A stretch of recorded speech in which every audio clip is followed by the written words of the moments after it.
نے جب پوچھا جبرائیل امین علیہ السلام سے تو جبرائیل امین نے عرض کیا آقا سورج اسی طرح ہی ہے، چمک رہا ہے۔ تو فرمایا جبریل معاملہ پھر کیا ہے؟ تو نبی پاک صلی اللہ علیہ وسلم نے جب پوچھا تو جبرائیل امین عرض کرتے ہیں کہ حضور 50,000 یا 5,000، کم و پیش اللہ تعالیٰ کمی پیشی معاف فرمائے، 5,000 یا 50,000 فرشتے آسمان سے زمین پر اتر رہے ہیں، ان کے پروں پر جو ہے نا وہ پر درمیان میں آ رہے ہیں، پروں کی وجہ سے نا سورج کی روشنی مدھم پڑ رہی ہے۔ اونچی کہیں ذرا سبحان اللہ۔ اب حضور فرماتے ہیں کہ جبرائیل امین جی آقا فرمایا فرشتے کس لیے اتر رہے ہیں؟ تو فرمایا آپ آقا کریم علیہ السلام کی حضور آپ تو تبوک میں ہے نا، آپ کا ایک غلام ہے جس کا نام ہے معاویہ بن قرہ یا قرہ یا قرہ، آپ کا وہ غلام ہے معاویہ، تو یا رسول اللہ صلی اللہ علیہ وسلم وہ فوت ہو گئے۔ حضور نے فرمایا اچھا وہ فوت ہو گیا آقا جی؟ فرمایا اچھا۔ عرض کی یا رسول اللہ اس کا جنازہ ہے نا؟ فرمایا ہاں۔ یا رسول اللہ آپ تو تبوک میں ہیں؟ فرمایا ہاں۔ تو یا رسول اللہ اللہ نے فرمایا ہے کہ میرا یار تبوک میں ہے اور میرے یار کا یار مدینے میں ہے، اب اس کا جنازہ کم ہو یہ مجھے جچتا نہیں ہے، پھبتا نہیں ہے۔ تو فرمایا جبریل جاؤ 5,000 یا 50,000 فرشتہ لے جاؤ مدینے میں، میرے حضور کے غلام کے جنازے میں جا کے سارے شامل ہوں۔ اللہ اکبر۔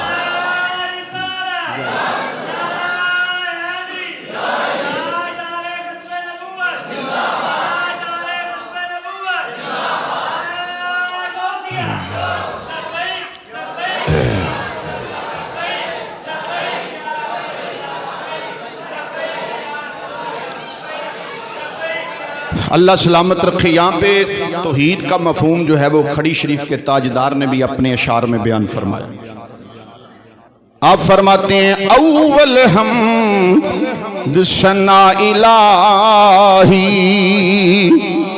تھے جو مالک ہر داں،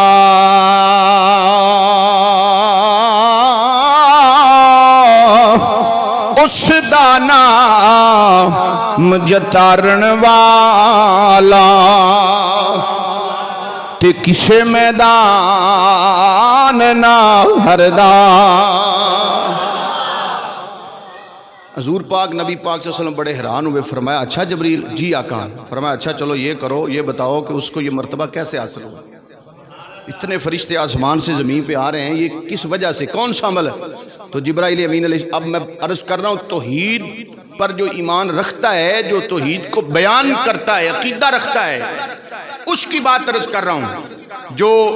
جو جناب والا ہولی ڈے ہے وہاں شامل ہو جائے، دیوالی ڈے ہے وہاں شامل ہو جائے، اور مرو زہران ہے وہاں شامل ہو جائے، کرسمس ہے وہاں شامل ہو جائے، حضور کا میلاد آ جائے وہاں شامل ہو جائے، درنگی چھوڑ یک رنگ ہو جائے، سراسر موم ہو جائے یا سنگ، ایک شکل اختیار کر۔ اسلام منافقت کو تو پسند نہیں کرتا۔ اب حضور پاک صلی اللہ علیہ وسلم نے جب پوچھا تو جبرائیل امین علیہ السلام نے عرض کی کہ یا رسول اللہ صلی اللہ علیہ وسلم اصل میں بات یہ ہے کہ آپ کا یہ جو غلام ہے نا، اٹھتا بیٹھتا، چلتا پھرتا، سوتا جاگتا، کھاتا پیتا، آتا جاتا، یا رسول اللہ وہ ہر وقت ایک عمل کیا کرتا تھا۔ میرے آقا نے فرمایا کیا؟ عرض کی یا رسول اللہ وہ سورہ اخلاص پڑھا کرتا تھا، قل هو اللہ احد اللہ الصمد لم یلد ولم یولد ولم یکن لہ کفوا احد۔ امام صاحب، ایک امام صاحب تھے، وہ نماز پڑھاتے تھے تو اکثر نماز کے اندر نا سورہ اخلاص پڑھا کرتے تھے۔ حدیثوں میں ہے نمازوں کے اوقات میں کون کون سی سورت پڑھنا حضور کی زیادہ سنت ہے، ویسے تو پورا قرآن ہے۔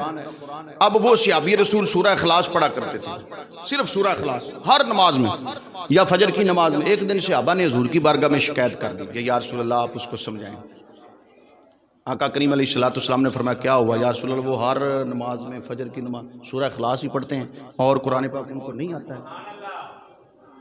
اب جب نبی پاک کو پتہ چلا، حضور کو تو پتہ تھا معاملہ کیا ہے، حضور نے صحابہ کو خاموش کرنے کے لیے، اس اعتراض کو رفع دفع کرنے کے لیے، اپنی امت کو پیغام دینے کے لیے حضور نے ان کو بلایا۔ فرمایا پوچھا ہاں بھی تمہیں اور قرآن نہیں آتا، صرف سورہ اخلاص ہی پڑھتے ہو؟ تو ان کی آنکھوں میں آنسو آ گئے۔ عرض کی یا رسول اللہ آتا ہے قرآن پاک، میں پھر پڑھتے کیوں نہیں؟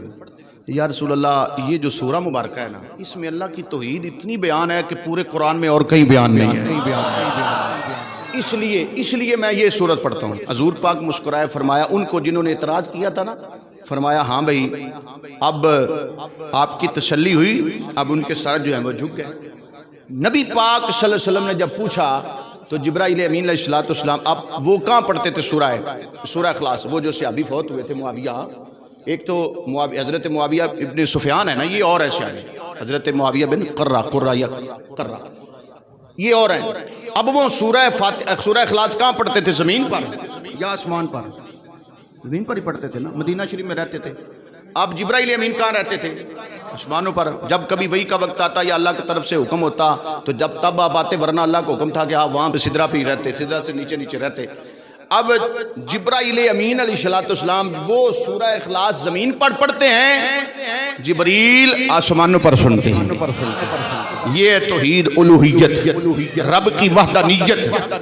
اب نبی پاک کے دل میں خواہش پیدا ہوئی کہ یار میرا غلام فوت ہوا ہے تو میرا بھی تو دل کرتا ہے میں جنازے میں شامل ہوں، لیکن جاتے جاتے دیر لگ جائے گی، ادھر تبوک کا معاملہ ہے سارا۔ تو جبرائیل امین نے عرض کی آقا اگر آپ حکم فرمائیں تو میں زمین کو سمیٹ دوں اور وہ غلام آپ کے سامنے کر دوں۔ اب یہ کام تو حضور بھی کر سکتے تھے۔ واشی جو تھے، حضرت واشی، ان کا جنازہ جو حضور نے غیبانہ پڑھا حضور کے سامنے تھا، تو نبی پاک صلی اللہ علیہ وسلم کے وہ سارے اب یہ بھی ویسے ہو سکتا تھا، لیکن حضور نے فرمایا ہاں جبریل کرو، میں بھی اپنے غلام کو دیکھنا چاہتا ہوں اور اپنے غلام کی نماز جنازہ پڑھنا چاہتا ہوں۔ اب جبرائیل امین نے زمین پر پر مارا، زمین نے حرکت کی اور زمین جیسے سمٹ جاتی ہے نا، سمٹ گئی، اور وہ سارا معاملہ اور وہ سارے کے سارے فرشتے، حضور کے وہ غلام، وہ سارا منظر حضور کے سامنے آ گیا۔ اور جب جنازہ ہو گیا تو پھر وہ سارے معاملات اسی طرح ہو گئے۔ حضور نے جب دیکھا تو مدینہ نظر نہیں آ رہا، نہ وہ فرشتے نظر آ رہے ہیں، نہ وہ غلام۔ تو جب حضور نے پوچھا جبریل تو آقا آپ نے جنازے کے لیے کہا تھا، اب جنازہ ہو گیا، اب تبوک میں آپ ہیں، مدینے میں وہ ہے۔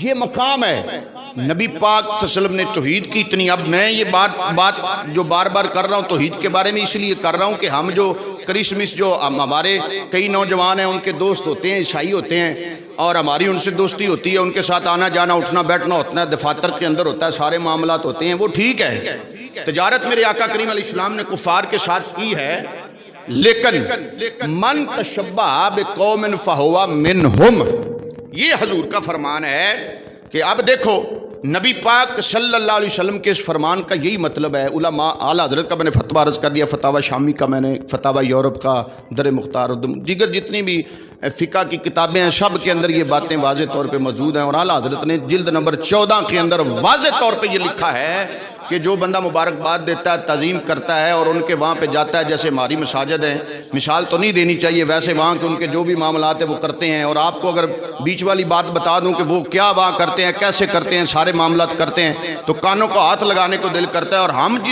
جس انداز میں ان کو مبارکباد دیتے ہیں، اس سے ہم توحید کے انکاری ہوتے ہیں، اور جو بندہ توحید کا انکاری ہوتا ہے وہ مسلمان ہے رہتا ہی نہیں ہے۔ وقت اتنا نہیں ہے، میں بات عرض کرتا ہوں، آخری بات حدیث پاک، نبی پاک صلی اللہ علیہ وسلم فرماتے ہیں کہ جو یہ سورہ اخلاص ہے اس کی بڑی برکت ہے، اس کی وجہ، ورنہ تو پورا قرآن ہے، پورا قرآن اللہ کا کلام ہے۔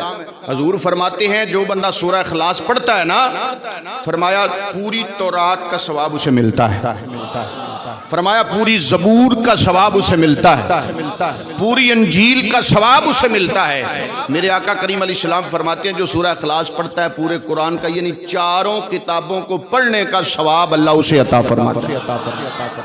اور نبی پاک صلی اللہ علیہ وسلم فرماتے ہیں کہ یہ جو سورہ اخلاص ہے، انا قل هو اللہ احد مکتوب،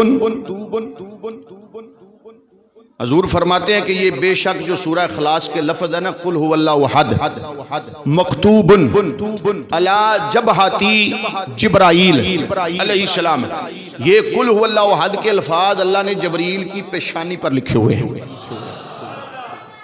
اللہ الصمد، حضور فرماتے ہیں مکتوب علی جبہتی اسرافیل علیہ السلام، کہ یہ جو الفاظ ہیں یہ اللہ تعالیٰ نے حضرت اسرافیل کی پیشانی پر لکھے ہوئے ہیں۔ لم یلد ولم یولد، حضور فرماتے ہیں کہ یہ جو الفاظ ہیں مکتوبن علی جبہتہ اسرائیل علیہ السلام، حضور فرماتے ہیں یہ الفاظ جو ہیں یہ اللہ کریم جل وعلا نے جو ہیں یہ حضرت اسرائیل علیہ السلام کی پیشانی پر لکھے ہیں۔ اور اسی طرح میرے آقا کریم علیہ السلام فرماتے ہیں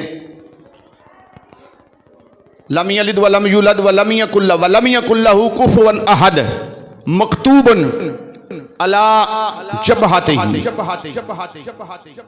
اسرافیل علیہ السلام۔ حضور فرماتے ہیں کہ یہ الفاظ اللہ تعالیٰ نے اسرافیل کی پیشانی پر لکھے ہوئے ہیں۔ اور بین ہی اسی طرح حدیث مبارکہ بالکل اسی طرح، صرف نام کا فرق ہے کہ پہلے الفاظ ابو بکر صدیق کی پیشانی پر لکھے ہوئے ہیں، دوسرے الفاظ حضرت عمر پاک کی پیشانی پر، تیسرے الفاظ حضرت عثمان غنی کی پیشانی پر، اور چوتھے الفاظ حضرت مولا علی کی پیشانی پر لکھے ہوئے۔ یعنی یہ سورہ مبارکہ کی برکت ہے، فضیلت ہے۔ اس لیے حضرات محترم